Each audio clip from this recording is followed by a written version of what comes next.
While there's not one right way to enjoy Comic-Con, we hope our guide today will help you find a way that's right for you. Ultimately, as long as you're having fun, you're doing it right. But if you're gonna make the pilgrimage to Nerd Mecca, Comic-Con, we've got some tips we'd like to share. So open up, baby birds, because we're about to feed you some knowledge. My name is Patrick Donahue with D6 Mafia, and this is your Comic-Con Survival Guide.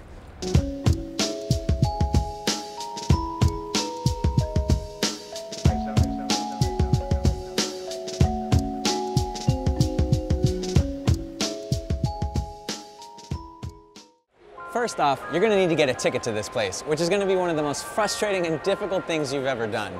A lot of people complain about how Comic-Con handles ticket sales every year, but what do you expect when you have 130,000 plus people all logging into one website at the same time? That said, you must have registered for a Comic-Con member ID before ticket sales. Let me repeat that. You must have gotten a Comic-Con member ID before ticket sales. Don't forget.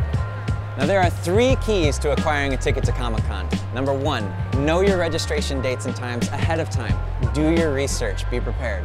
2, people can buy multiple tickets at once, so battle for your tickets in a group. The more people in your group, the higher likelihood all of you are gonna get to go. But communication is key. Make sure you stay in touch via Facebook groups or get on Skype the day of ticket sales. 3, make sure everyone in your group knows their member IDs, their credit card info, and their passwords so that registration can go as smoothly as possible. And don't worry if you don't get badges the first time around.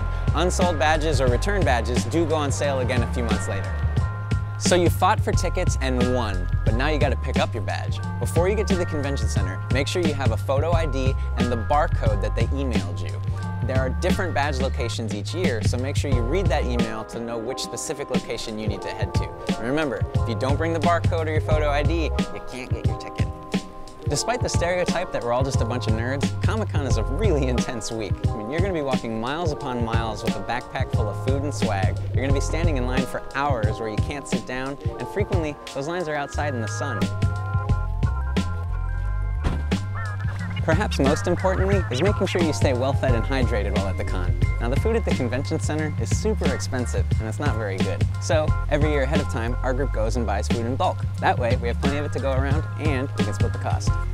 Ideally, try and get healthy options, dried fruits, nuts, and especially water. I mean, you're gonna be going hard at this con, and to see everything, you're not gonna be getting much sleep, maybe 4 or 5 hours a night. As such, you need to eat right to make sure you can keep going.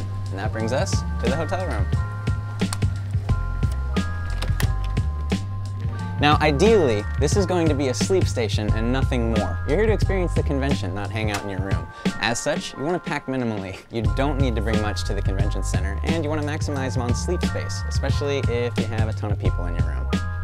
Yeah! Which is a great way to see the con on a budget. A couple of pointers to help keep the peace when you're in close quarters. 1, bring a power strip, that way everyone can plug in their phones at the same time. 2, bring earplugs if you happen to be a light sleeper. 3, if you happen to snore, bring nasal strips. 4, figure out sleeping arrangements ahead of time. Who's going to be sleeping on the bed? Who's going to be sleeping on the floor? Maybe bring a cot or some sleeping bags. Hygiene, must, not only for the sake of your roommates, but for the sake of the con as a whole. Figure out the order of showers. Who's going to be showering at night? Who's going to be showering in the morning? You don't want to all be trying to cram in when you're hustling to the shuttles to get to the convention. Now, what do you bring to the convention center? First and foremost, comfortable walking shoes, ideally closed-toed. You're going to be walking for miles and you don't want to be getting trampled on by other people. Next up, the backpack. Ideally a 2-strap. A lot of people try and bring messenger bags or purses, but that's going to wear down on your shoulder and you won't last the whole con. Now what do you put in the bag? A jacket or a hoodie of some kind, because it does get very chilly here in San Diego and a lot of the rooms are blasting AC at full. Sunscreen, you're going to be outside in a bunch of lines and you don't want to get burnt. A phone charger. There are outlets at the convention center and you're going to be social mediaing your heart out and you want to make sure you are still able to get in touch with your group. Hand sanitizer. There is a rare disease here in San Diego once a year called nerd flu. Consider using this and washing your hands throughout the con because we have 100,000 people showing up at the convention center, all bringing different things from around the country and they all kind of merge into one super flu. You don't want to catch that. Next up, food for the day. Healthy stuff. Dried fruits, nuts, energy bars, and you very much want to stay hydrated throughout the day, so bring a big bottle of water.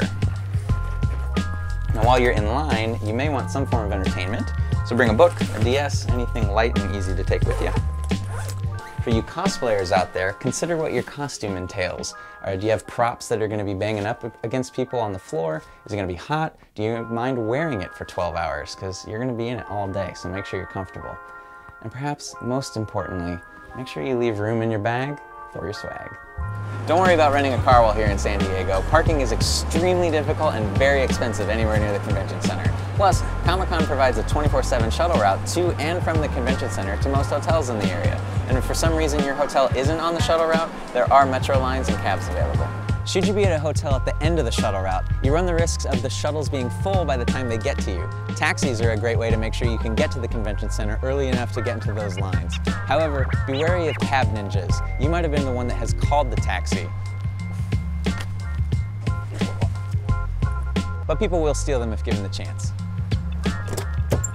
You want to leave yourself plenty of time each morning to get to where you need to be. And we would rather you get there a few hours earlier than needed versus missing that must-see panel for the day. Who knows, maybe you could bug some people in the shuttle line if they want to split a cab fare. Make some new friends.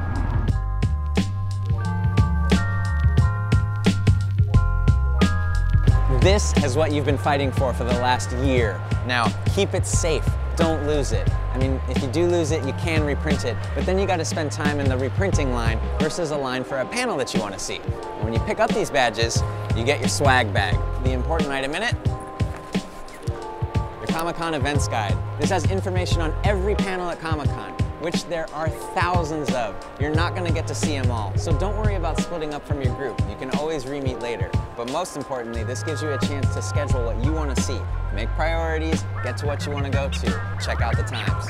Now the con officially starts with preview night. This is a semi-exclusive evening, you need a special badge in order to get in, but for you collectors out there, it is prime time to get those exclusive action figures and toys that you can only get here at Comic-Con. After that, good luck on eBay. For the rest of you out there, it is a wonderful chance to experience a less crowded exhibition floor. And yes, this is a less crowded version of Comic-Con. Now across the street from the convention center is the Gaslamp district. This is the center of downtown San Diego and has a ton of bars, shops, and restaurants which have all been nerded out by different TV shows, movies, and networks. Once the convention center closes each night, this is where the party's at. Bars are hopping, cosplayers are roaming the streets, and you can find some pretty sweet VIP parties for different movies and TV shows. One of the best ways to get the lay of the land is in these nerded out pedicabs.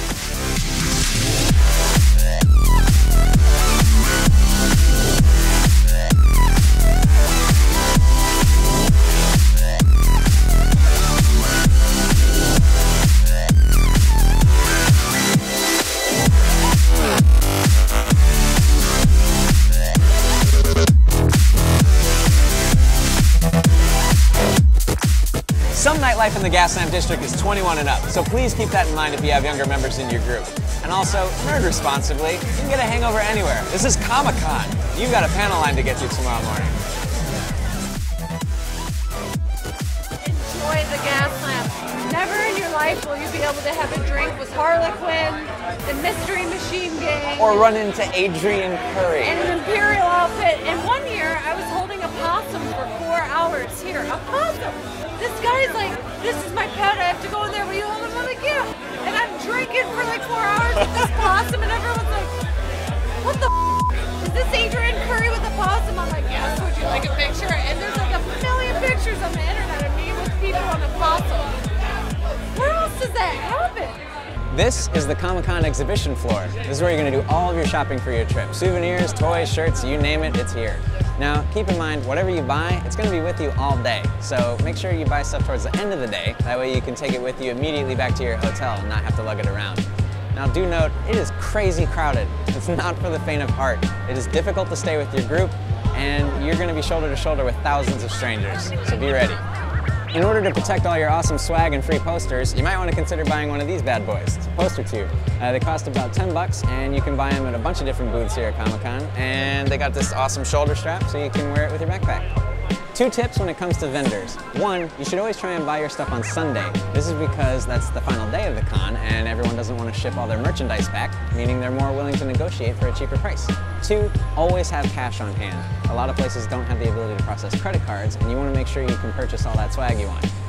One of the saddest ironies of Comic-Con is that the comic book section is one of the least attended areas of the con. That said, it's still a great place to buy comic books, get them signed, and meet your favorite artists.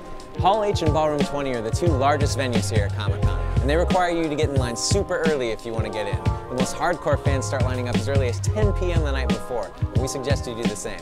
All the major studios show off their latest trailers here, and actors, writers, and directors will answer your questions about all their latest projects. Now, if you're someone that wants to ask a question, make sure you have a couple in mind ahead of time, because the line to the microphone is usually pretty long, and someone's probably going to have the same question as you. Now, should you miss either of these halls, you can go to a separate room at the end of the day to catch a playback of the panels that were there. Now, Hall H and Ballroom 20 are often one of the highlights of people's trips, so if you can and you like exclusive footage and getting a chance to meet some of your industry heroes, make sure you get a day at least in one of these rooms. Both Hall H and Ballroom 20 will fill up shortly after the doors open, so make sure you get in there because people tend to camp out all day. If you don't get in during the morning, you're not going to be able to make that afternoon panel. They do offer both restrooms and food in Hall H so that you don't have to leave, but this isn't the case in Ballroom 20. They do offer restroom passes so that you can leave Ballroom 20 and come back in within a certain amount of time. But be careful, if you leave either hall to go see something else, you won't be able to get back in the rest of the day. Whatever room you end up here at Comic-Con, you're welcome to stay there all day. They don't make people exit between panels. However, this leads to panel camping, meaning people show up to panels they don't necessarily care about in the morning to make sure they have a seat for the ones that they do in the afternoon. So if you have an absolute must-see panel, consider getting there 1 or 2 panels ahead of time so that you can grab a seat. Now, there are so many events here at Comic-Con that some of them had to be divvied out to the surrounding hotels and throughout the Gaslamp district. These events can include video game demos, board game playthroughs, anime screenings, and a lot of movies and TV shows have special scavenger hunts where you can win epic loot if you're one of the first people to finish. So whether you're here for movies, comics, collectibles, cosplay, or just to hang out with a ton of your fellow nerds, Comic-Con has something for everyone and has become the place to experience pop culture. That said, we hope this guide's helped you out a bit. I'm Patrick Donahue with D6 Mafia. Now if you'll excuse me, I've got a panel to get to.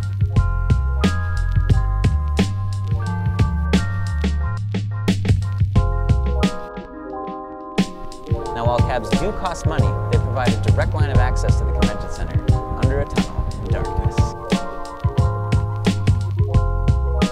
So scouters are that way.